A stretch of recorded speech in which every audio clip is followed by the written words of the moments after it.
my kids graduate high school, then I will attempt to remove myself from the duffer status. But as of right now, I must be honest, as much as it pains me, I played once this year, if that helps you understand part of my issue. Yeah.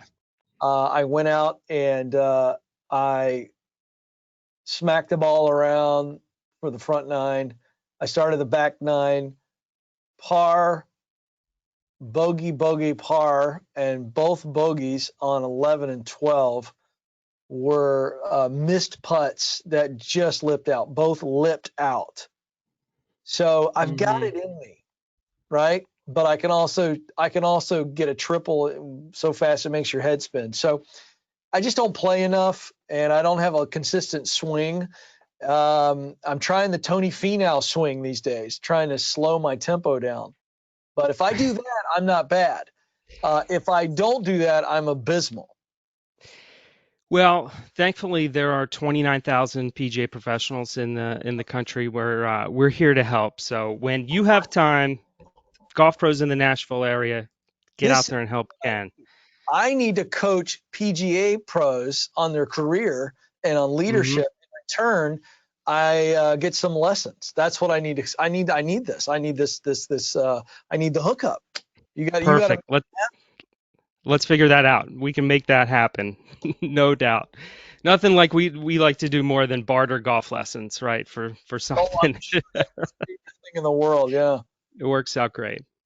But getting into some of the topics that I wanted to talk about today, we're definitely going to talk about the proximity principle. We want to talk about careers. It's such a big part of what so many listeners to this podcast want to do. They want to progress in their careers. But recently, I stumbled on an article and heard you talk a little bit about burnout. And this is something that in our industry, it's talked about a lot, more so kind of complained about a lot, a topic that's always coming up, especially right now. We're in the midst of a real boom in golf. Nobody knew that this was going to happen months ago when COVID-19 hit and we were all kind of locked down.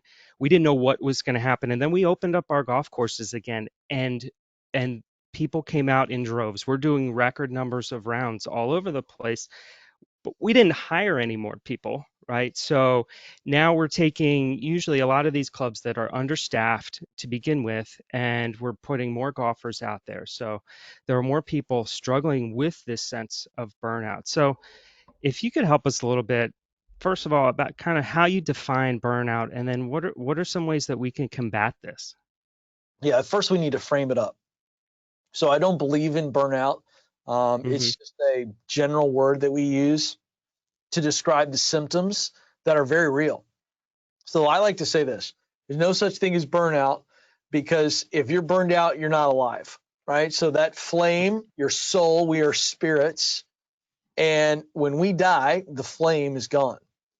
So that's when you're burned out. What's really going on is build up. And the build up is what gives us the symptoms of feeling burned out. So let me explain. If I put my hand on my heart right here, right now, I can feel it beating. Okay. If I keep putting on blankets or coats to the point where I've got, let's call it 5, 6, 7 layers, I can put my hand, press it up against where right now I can feel my heart. But if I have all those layers on, I know my hand is where my heart is, but I can't feel my heart. So what's going on is you've got layers and layers and layers.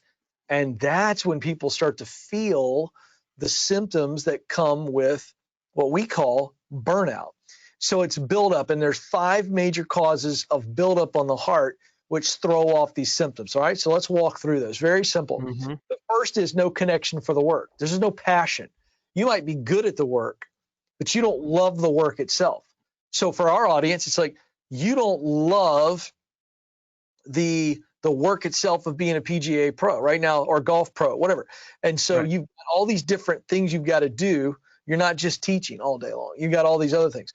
So there could be a real disconnect with what you have to do during the day, and you don't love the work anymore. So that's the first cause of buildup. The second cause of buildup is toxicity. So you've got a toxic leader above you, or poor conditions in the culture, or you've got some toxic coworkers. Because you can absolutely love what you do, but you get in a toxic environment, you don't want to come in anymore. All right. The third cause of buildup is you're overwhelmed. And I think this is probably a lot of our listeners and viewers. You just covered up with so much work. You feel like the moment you pull into the golf club, you haven't even got out of the car. You're just pulling into the parking lot and the water's already up to here. Mm-hmm. Being overwhelmed can really cause buildup on the heart to where you just can't feel the juice anymore, as I like to say. All right. And so those are the first three. The fourth cause of buildup on the heart is you feel underappreciated or unrewarded or unrecognized in your role. We know from much HR studies, many studies, that people would rather get a recognition, some type of recognition or reward, than they would a raise. So if you're feeling like, hey, I'm busting it, I'm killing it, but I'm not appreciated, I'm not noticed, I'm not rewarded for my work, that can cause buildup. And then the fifth cause is you're bored. You're just bored. You need a new challenge. You've been doing this long enough and maybe you've been doing a good job. And there's something about the human condition where we long for another challenge. So those are the causes: no passion, toxic work environment, you're overwhelmed, you're underappreciated, or you're bored. So if you're feeling burned out right now, you need to understand burnout is not the issue. Some people go try to treat the symptom. No, we want to find the source. When I go to the doctor, let's keep the golf analogy, right? So I'm playing golf and all of a sudden my elbow starts to hurt. I'm not going to the doctor just to say, hey, make the pain go away.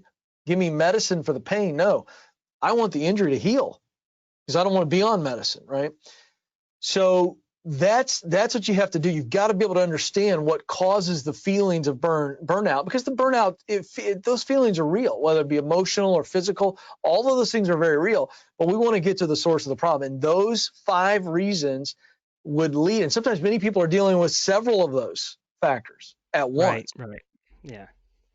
So it seems like a few of those, well, first of all, it's up to us. We need to figure out, really dig deep down, analyze our situation and figure out which one of those, or if it's a couple or several, hopefully not several, but if it's a couple that we're feeling, and then figure out, it seems like a couple of these, it's on us to do something about it. And then maybe another couple of these, whether it's a toxic workplace or you're underappreciated, those are maybe some that you could address with your manager, maybe to try to improve that situation. If that's the case, how do you suggest we go about that? Because that's a tough conversation. Yeah, good point. And the initial answer is very carefully, right? Right. Unfortunately, a lot of leaders can't handle these conversations. Yeah. They will immediately take them defensively, and you get yourself in a situation with a leader who feels defensive. It can be scary, and we don't want to lose our jobs over this. We want to get to a point where we can either improve the situation or verify that it's time for us to move on from the situation. But we want to the best of our ability, be able to control how we leave. So the way you handle this is humble. You're not coming in saying, here's all the things that are wrong. These are the things I noticed that you need to fix, and this is all your fault, right? You got to come at this and go, hey, here's the situation. I enjoy the work. I want to be in the golf industry, right? And I want to keep doing this. But I'm dealing with this and this and this, and this is the situation, and it's causing these things. And I'm coming to you to say, can you help? Can you help me think through how we can make some changes here, so that it's not only more enjoyable for me, but it's a better result for us, right? And anytime you can Right. take a problem to a leader where you've got a couple of ideas on what the solutions are and make it about us, not me, right? This isn't just about improving my situation. That's your best chance.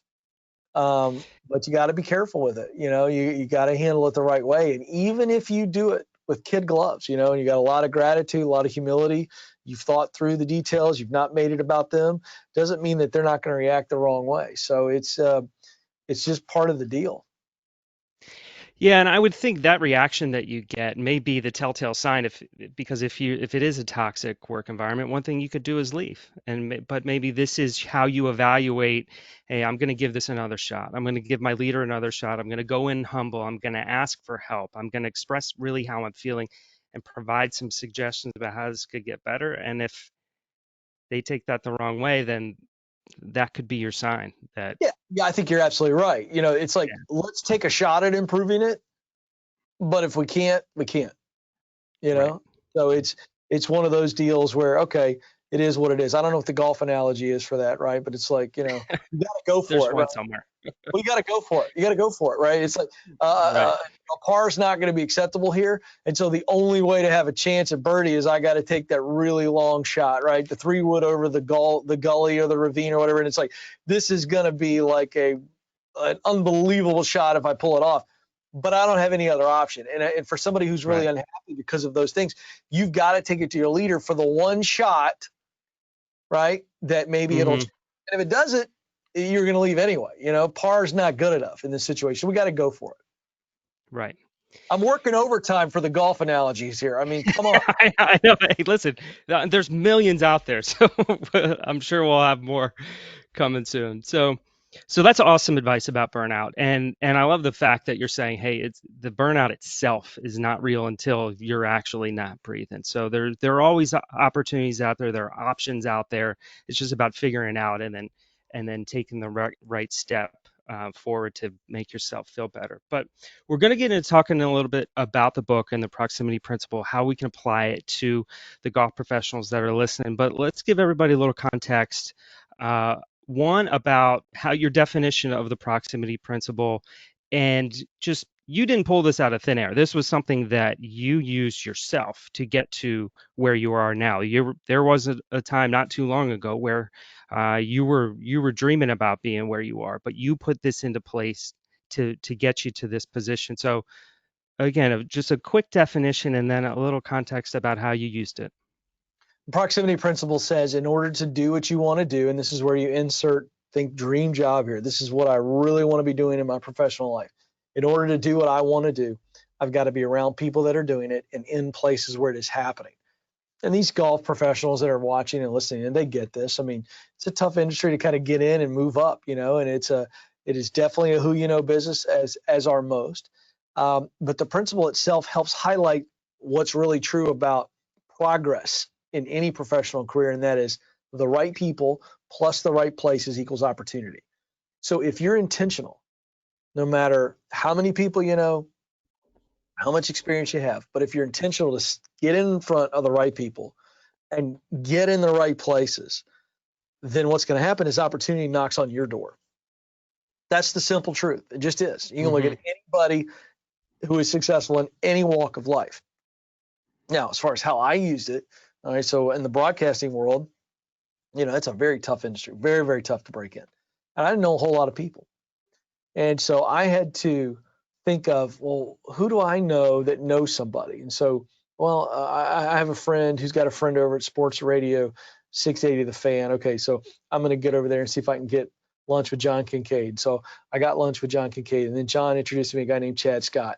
And Chad Scott got me, hooked up with the guys Chuck and Chernoff, the #1 show in Atlanta. And so, it's just like those kind of things. And who do I know that knows Ernie Johnson? Can I get to Ernie Johnson? The guy's the best. Well, yeah. Turns out Ernie Johnson goes to our church.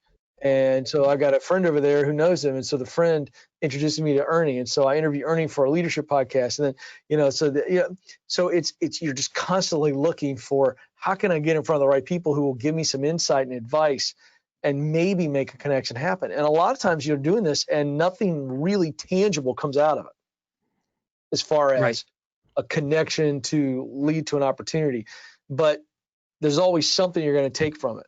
And it's more about the practice of using the proximity principle and the intentionality of keep on showing up in front of the right people, around them, and getting yourself in the right places. Because when I'm in the right places, guess who's there? The right people. And then those right people interest me in more places. So how I used it was very practical, and over years of just getting here, getting there, staying active. This led to this led to this, and this led to this. And then over time, it's like you take all those collective connections or experiences, and they stack, and they just keep stacking, stacking, stacking. So how obvious was this to you at the time, or is this more things work out, you achieve your goals, and you look back and you say, here's, oh, you know what? I was taking these steps along the way, or was this something that you had mapped out either in your head or formally? Yeah, so I love this question. So I did not come up with the proximity principle years ago and then come up Mm, with it and go, oh, this is going to be my path. I got to use this proximity principle. This is a good idea. right. I was already at Ramsey Solutions and had already stepped into the dream. And I was on my way to work one morning, and I'm a 1 day at a time guy, a 1 hour at a time guy, as my publicist will tell you. I don't even know what I'm doing the next hour. He's told me, but I've already forgotten. Right. And I was at a stoplight, and I looked up at my phone, and I was like, what do I have first thing this morning? It's like, oh, I got a podcast interview. And so I, in the email, it showed me the questions this young guy was going to ask me. Young guy, smaller podcast. And the last question really intrigued me. It was something along the lines of, if you could boil down your success in getting into national broadcasting, starting from scratch, what would be the one thing? And I was like, are you serious? I can't. I mean, come on. I can't come up with one thing. I had a little bit of a bad attitude about it, to be honest with you. Hmm. And I was like, all right, dig, get something here. And so the light turned green. I'll never forget it. And it's just, this would have been fall of 2017. And so I drive off, and I start thinking, and I go, what was one thing that I did well? And I was like, well, I was really good about getting around people and getting in the right places. And I was like, oh, right people, right places. That's not bad. That's not bad. And you know how you get an idea and you're going, was that any good? I don't know if it's any good. Hmm. And I'm running through this. And I get to the next stoplight, and it just hit me. It was all about proximity. The thought just hit me. It was all about proximity. So I grabbed my phone, and I don't know about you, but I've got the little voice memo thing right on my main screen. And I hit it, and I said, the proximity principle. And I said, oh, that's pretty good. And then I said, it says, in order to do what I want to do, I've got, and I just kind of set it out, Right. and I remember going, whoa, I think that'll teach. So I got to the office, and I went to my leader. I said, hey, listen, I just need real feedback on something. And I said, I just came up with this in the car. Is this really cheesy, or has this got some legs? And he goes, it's got some legs, dude. And so I tested it on the radio program that day, and the audience just picked up on it. So that's the story. So essentially, I just started using it on the radio to help people understand this is how you make the connections. And then the publishing team said, this is a book. I think you got a book in this. And then I went to a coffee shop almost a year and a half later one day, and I sat down and I said, who were the right people that I was intentional about getting around? And that's when I came up with the archetypes in the book: Hmm. professor, the producer, the professional, the peer, and the mentor. And same thing with the places. I was like, well, what were the places that I was really, really intentional getting? And that's how I came up with the 5 places. So I want to talk about the people too, because that's important. So, but the one thing that I love about this, and that I think you cannot reiterate enough, was that, and people can go back and listen to, they can read your story in the book, they can hear you talk about it in different places, is that you made a decision that you were going to do this, and you were intentional about it, and it sounds like there was no stopping you, and then that's why all these pieces fell into place. I mean, the intentionality of it, that piece, it doesn't work without that first. I don't think, right? No, well, all the greatest plans in the world, the greatest, blueprints for building a house are worthless if you don't start building the house, if you don't get out and get after it. So no question about it. I wish I could say that I had a great formula. I didn't. I just didn't stop. Right. So getting into the people that you talk about in the book. So the people you mentioned, the book is broken into the people, the places, and the practices. And you mentioned those 5 archetypes of the people that are in the book. I just want to dig into a couple of those first, because to me, it seems like some of these can be the same people. I'm thinking in my head as I'm looking at the professors, professionals, mentors, peers, producers. I can think of one person in my career that maybe covered three of those, right? And is that something that you've seen along the way that maybe I find a mentor that's also a professional that modeled the way for me? I've never thought about it that way. You're the only person that's Yeah. ever asked me that way. I mean, I guess I see what you're saying, but to be pure, no. I really think they're five different people. That's why I picked Okay. five people. Yeah. And I guess the issue is, but I see what you're saying. But the issue is you've got to have those archetypes have got to be in your life. You know what I mean? So I Hmm. guess it's possible that you meet a professional or you meet a producer, is the way we define it in the book, which is somebody who's winning in the field that you want to be in, but they're local, you can get to them. Whereas the professional for me was Ernie Johnson. You know what I mean? This guy's at the Hmm. top of his field. Like, the guy's a household name. So um, the idea here is that I want to make sure that I've got a mentor relationship. I want to make sure I'm finding producers, and not every producer that you connect with is going to turn into a mentor. So Right. I see what you're saying. I Right. think it's possible, but the idea here is I wanted the reader to see, you better have a professor, somebody who's going to teach you the fundamentals and teach you the craft. At some point in your journey, you got to always be looking to hang around producers, people that are winning in the field you want to be in. That's iron sharpening iron. That's the point there. The professional is somebody you look up to. They're way up the mountain, but you can emulate them. The mentor, a very personal relationship, somebody who's a sounding board and also a guide. And then the peers, so that's everything. We know that 95% of your success from a Harvard study, 80-year study, 95% of your success or failure is based on who you spend the most time with in your life. So, Wow. you better have some good friends, who lift you, who will push you, who will hold you accountable.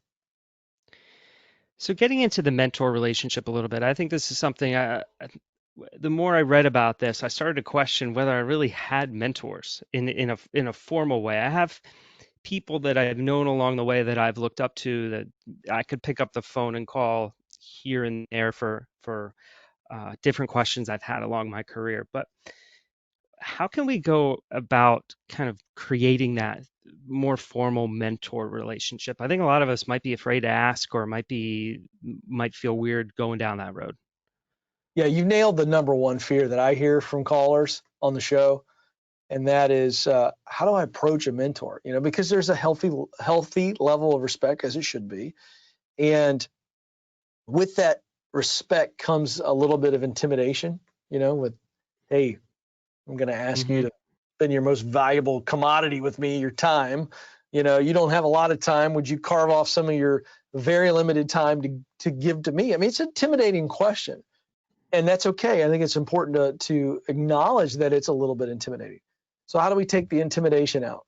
Number one, we got to realize this, that you are not in a position where you have to offer something, okay, to get them Hmm. to. People think, well, I just don't have anything to offer. I've actually seen books and people say, well, make sure you find a way to do something good for them. Well, you know what? That, to me, I think it's great, but I think it's a very difficult thing for most people to do. And I think it'll add to the intimidation. What I would say is that understand that the one thing you can give them is all that you need, and that is value. See, if somebody comes to me and says, Ken, I would like you to mentor me, I feel valuable. Whether Hmm. I want to do it or not, right out of the gate, I go, oh, well, that's nice that you think enough of me that you would like to get into a mentor relationship. So they feel valued. And so if you go into this with gratitude for uh, what they mean to you and why you look up to them, grateful for who you are, you model the way for me. As a result, you know what? I'd like to have you mentor me for a season. And I'd be incredibly um, blessed if you would consider that. I'll be prepared. I won't waste your time. And I'll do what you tell me to do. And I will listen to what you have to say. Um, and you let it lie right there. And people that A, have the time, and B, have the desire to pour into people, they're going to say yes. And here's why. Every time that a mentor gets into a relationship, the mentor always gets more out of it than the mentee. Always. So you've got to Really? understand, you're going to show them value in two ways. One is direct, one is indirect. One is you make them feel valuable, but secondly, you give them an opportunity to grow because they're growing in the process of pouring into you. Well, and I think that's one of the good things about the golf industry, is we do have a bit of a fraternal aspect to it, where I know that people I've always been around have always been happy to help whenever they can and whenever people ask, but people just don't ask. That's right. And I think that if people are proactive about this and reach out to, and maybe it's somebody that's later in their career, right? Or maybe they're even recently retired, but they've had a successful career and they would even more happy to help you out. That would probably be a great road to go down. And we have access to those people all the time in this business. So just to hit on one last archetype of those 5 types of people, and I encourage everybody to go through the book and think of who you can meet, reach out to, be around, that are in your area, or people that you have access to or can watch online, whatever it may be. YouTube videos. If you want to be a great golf instructor, there's millions of people to follow. But the producers, to me, as I read this, and I put this in the context of the golf professional, these are the award-winning golf professionals. These are the ones that everybody knows, or they're at the greatest clubs, and they've had the most success. Would you define that in our side of the business as a producer? Yeah, no question about it. Yeah. So it's the difference between Yeah. the PGA Tour pro versus the golf professional that's Mm-hmm. leading the club, and you do have access to them. You could get to them with not Right. too much difficulty, and the ability to learn from them and their journey, invaluable, absolutely invaluable. And here's the other thing: you're never connecting with the producer for a job. All right, I Right. want people to get this now. Indirectly, yes. But what we want to do is begin the relationship before the job ever comes available, and say, I want to Mm-hmm. have a relationship with multiple top PGA pros, or club pros or whatever. And Right. for the purpose of how they get where they are, and have them see me as somebody that they enjoy talking to and engaging in a relationship with, because they always honor and they want to know, they're a sponge, and they boy, I want to help this guy or this gal. Mm-hmm. And so that when opportunities open up that you don't even see, they think of you and they plug you in. Number one. Number two, when an opportunity does open up, there's enough of a relationship there that when you ask for their help, it's a no-brainer. It's not an awkward, Right. hey, I know we've only talked once back in 1997 when I was a junior golfer, and you taught me Right. how to hit out of the sand. I mean, there's no relationship there. Mm-hmm. Yeah, to a man, when I've asked successful professionals about what young assistant professionals should do, they all say seek out the best in your area, meet with them, and the payoff is not only in what you're going to learn from them, their experience. They're probably not going to offer you a job, and even if you don't go work for them, they're the ones getting calls all the time saying, "Hey, who do you know? Who are good assistants out there that I should hire?" Or maybe it's a club looking for a new head professional, and they're the top pro in the area, and they get those calls. And to your point, who are they more likely to point out? Somebody they have a relationship with. And we have that opportunity as golf professionals. Like I said, we have this fraternal aspect. Pick up the phone and ask to come over for a half an hour and see their club, and that's going to kick off that relationship. Yep. So moving into the places. So you mentioned these places in the book: a place where you are, a place to learn, place to practice, place to perform, and a place to grow. Now, I was thinking about this, and it's kind of the same context of the people. Could these be the same places? If I would think that when I'm looking for a place to work, maybe I have a couple job opportunities, or I'm looking at a job that's open. Does the job give me these opportunities, or does the person I'm working for give me the opportunity to practice, perform, and to grow? Is that a good way to evaluate really a job? The way you're coming at it, again, I think it makes sense. And sure, if you can find a place where you can do all of those, sure, wonderful. Yeah. But there are times where it's just, they're isolated places, right? So I've got to be looking for this. The one I love to focus on is where you are, and I had fun in the book with this because I think it kind of threw the readers for a little bit, because they're thinking, okay, he's just gone through 5 people, now he's going to tell us 5 places, and the first place is where you are. They're going, huh? But Right. it's so key. Most people get stuck at the starting line of life. This is where most people get stuck. It's the starting line because it's scary, very scary. And what I found in talking to callers on the Ken Coleman Show over and over and over again was that people always would call me and they would say, Ken, here's the deal. I want to do this, but I got to move over here. And where I'm at in my life right now, financially or my family life or whatever, I just can't do it. And I would say, well, let me ask you a question. Is that sector represented with companies and jobs in your area? And they'd go, yeah. I go, okay. Well,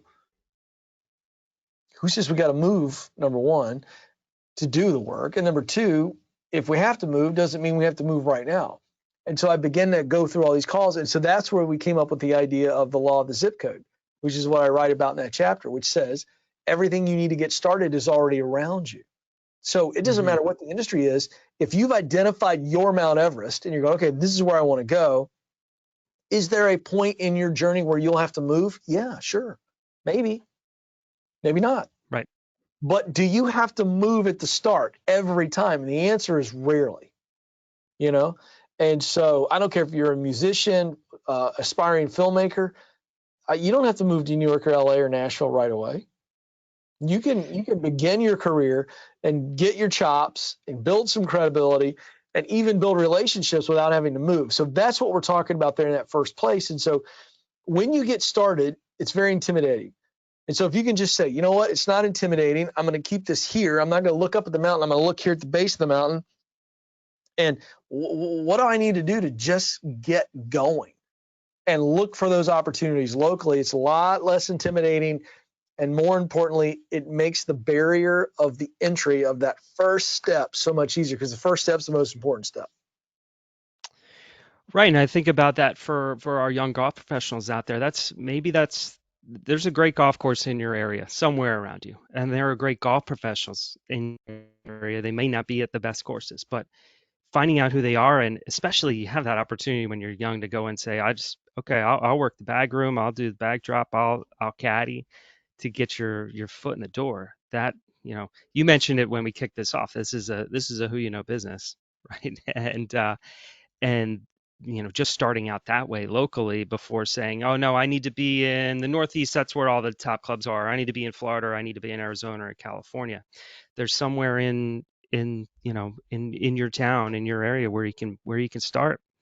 Right. But so talking about then, where did you differentiate basically a place to practice and a place to grow? To me, those place to practice, perform, and grow. What's the difference between those 3 places? Yeah. So what we're talking about here is when we're talking about a place to practice, we're talking about volunteering your time, right? This is where you're not getting paid. So that's the difference, right? We're not getting paid to practice here. We're just kind of getting some basic early experience. For me, it was hosting a lot of events for free, doing a lot of stuff for free, emceeing. I did some play-by-play for free, stuff like that early on. I did some sports radio for free just to kind of get in and get the experience to say, hey, I've done this. So that's why I called it the place to practice. The place to perform now takes it up a notch, right? Now we're going to put ourselves out there and we're going to get paid. So the stakes are higher. That's all that we're using the difference there is, I got to get up here. I've been practicing out here. Nobody's been looking at me. There's no expectations, and now we're going to step it up. And so that's the place to perform. The place to grow this is long-term thinking.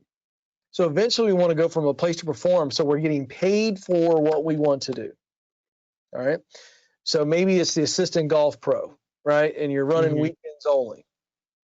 Well, then we move across town to a really ritzy private club. and we go from assistant golf pro working weekends to assistant general manager. I'm making this up, right? Right. But it's promotion. But it's not just a promotion. It doesn't make it the place to grow. We say, oh, this is a really ritzy private club where they've got a track record of taking you from this position, and you can do very well financially. Plus, you get X amount of, you make an extra 50 to 75 grand every year with lessons and other things you're doing over here. You're in a really nice pipeline, and getting this on your resume, right, gives you an opportunity to go beyond this place. So I can grow here in this ritzy private club. I can actually grow professionally and financially, and it sets me up for an even bigger future. That's what I mean by a place to grow. You're looking to get in a place where it's moving you. If you do a good job, you will naturally move up the ladder.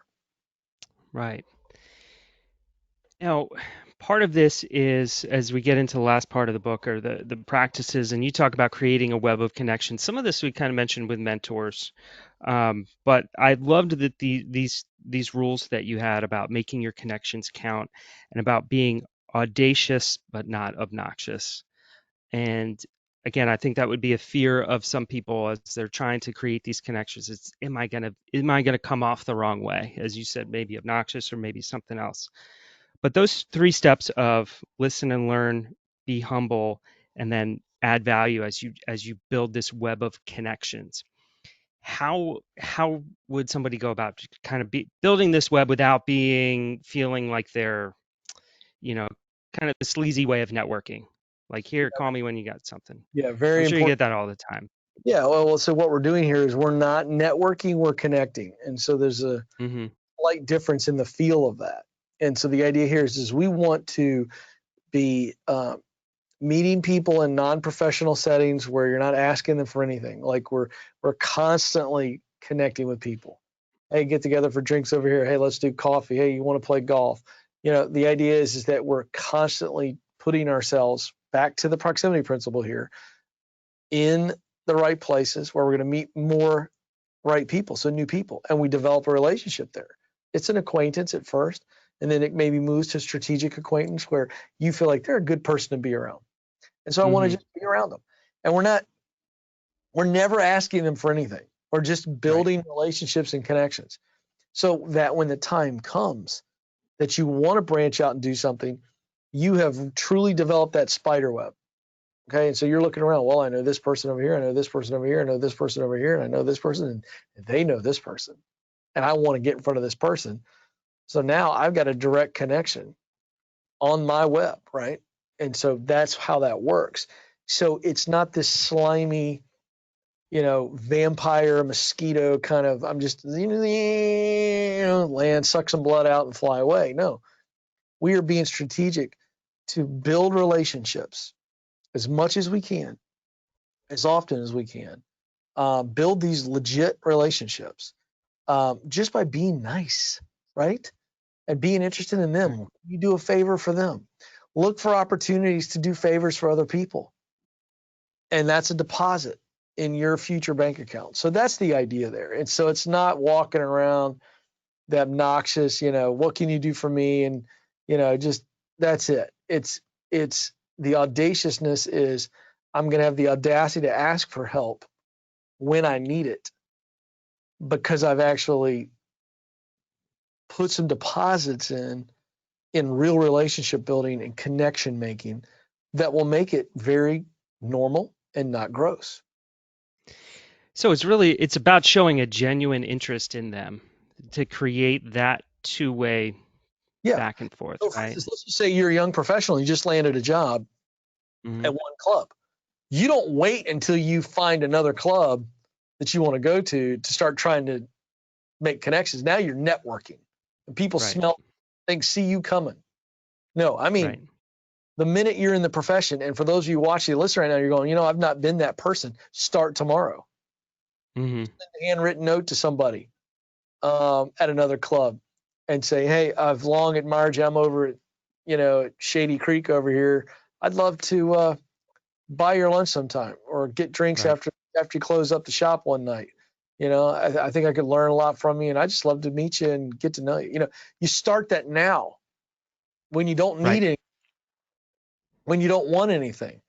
And so you're just always reaching out within your profession, reaching outside of your profession. If you're a guy that goes, you know what, I'm a golf professional now, I kind of like it, but I've realized over the last year I want to move into financial advising.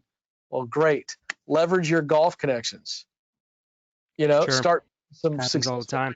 financial advisors, right? And give them a free round of golf. You know what I mean? You want to get into broadcasting, find a broadcaster. If there's a Nashville golf pro that wants to get into broadcasting, the easiest way to do it would be to reach out to somebody like me or any number of broadcasters and go, do you like to play golf? And my answer is going to be like, yeah. And I go, look, hey, I would love to do 18 holes with you sometime on me. And I just want to pick your brain. And I'm going to do that every time. I'm going to go, okay, yeah, I'll come out and play some free golf. And all I got to do is answer your questions while I'm out there, hacking around or whatever. Yeah. I bring a good friend. Yeah, no problem. Great. I mean, you see what I'm saying? I guess my point is It's not that hard to get intentional to make connections. Right. It's about being intentional. It's about having a plan. Now, I will say, if you don't get a couple rounds of golf out of this, I'm going to be sorely disappointed. It's going to be my fault that enough people didn't hear this thing. But you should be playing some golf. I'm not after trying this. rounds of golf. I'm really not. No, I know. I know. Like, that's how you make the connections. Right. It's not as difficult as we make it. You know what I mean? But I can be bought. There's no question about that. I'll throw that out. Good to know. It's not difficult. But enough people don't do it. That's why you stand out, I think, when you do make the effort to go do that. My phone doesn't ring off the hook with people wanting to talk to me. I'm not saying it should, but there aren't people calling, from people that want to get in the business, or the interested person down the street that wants to get into this business, when there's so many people that are out there happy to help. So I want to get you out of here with one last question, because we kind of jumped into, hey, how do I achieve my goals? How do I use the proximity principle to achieve my goals, get to my dream job? But I think we skipped one step, which was, how am I going to figure out what that job is? All right. And I know you get these questions on the radio all the time, every day, and it's what you do so well. But if I'm sitting down and I'm evaluating, and maybe I thought at one point, hey, I wanted to be a head golf professional at a private club. Now, maybe I'm thinking, maybe I don't. Or I'm new in my career and I'm trying to figure this out. What are the key questions that I should be asking myself so that I can make that decision and then put this plan in place?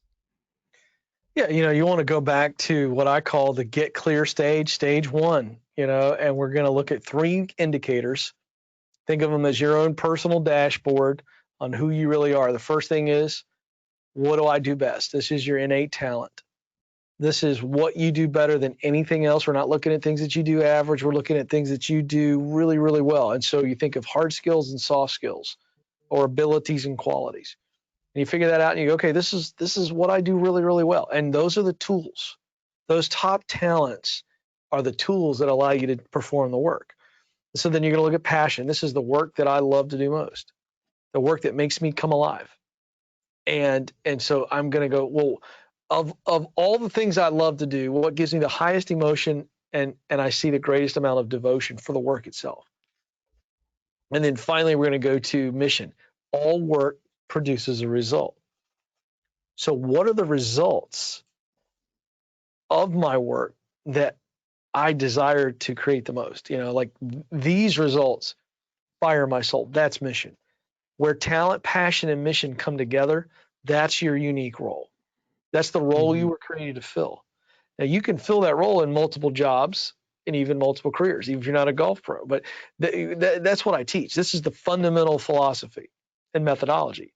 And so where they intersect, I use what I do best to perform the work that I love to do to produce a result that matters deeply to me. And so that, where those 3 intersect, and you see, oh, I'm an instructor, or I'm a leader, right? Or whatever. And you go, oh, where could I do that? Well, you could be a golf coach, you could be a baseball coach, you could be a teacher, whatever. You see my point? And so you get there and you go, oh, that's my role. And so when we fill that role in our work, we play that role, if you will, then we're in our sweet spot. And We all get that. Golf pros get that, right? Guys like me, I'm just dying to hit the ball 5 times out of 10 on the sweet spot of the golf club. What happens when you hit the ball on the sweet spot? Okay, I've been to several pro tournaments, and I marvel at these guys. And I see these big, fast, powerful swings, but it looks effortless to me. I'm sitting there watching them, and I'm going, I know there's a lot of effort in that, but it looks like grace personified. It looks like they're barely even moving. And then they will tell us, when you hit the ball on the sweet spot of the golf club, you don't even feel it. It's like a little tink, right? And as opposed to hitting it on the hosel like I do from time to time, right? It's just like tink. And then what happens? What's the result of that? Maximum distance, maximum speed, maximum accuracy. Okay. That's the same thing with we are in our unique role. We are operating in our role. We are in our sweet spot, and people look at us and they go, and that looks effortless. You were born to do that. And bringing that full circle, then we wouldn't have those feelings. A lot less likely we're going to have those feelings of burnout when we're in our sweet spot there. That's right. That's right. Well, it's possible that you can get there, but again, what we broke down today is these are the warning signs. These are the causes of what we feel is burnout, and it's just build up on the heart. Let's uncover the heart.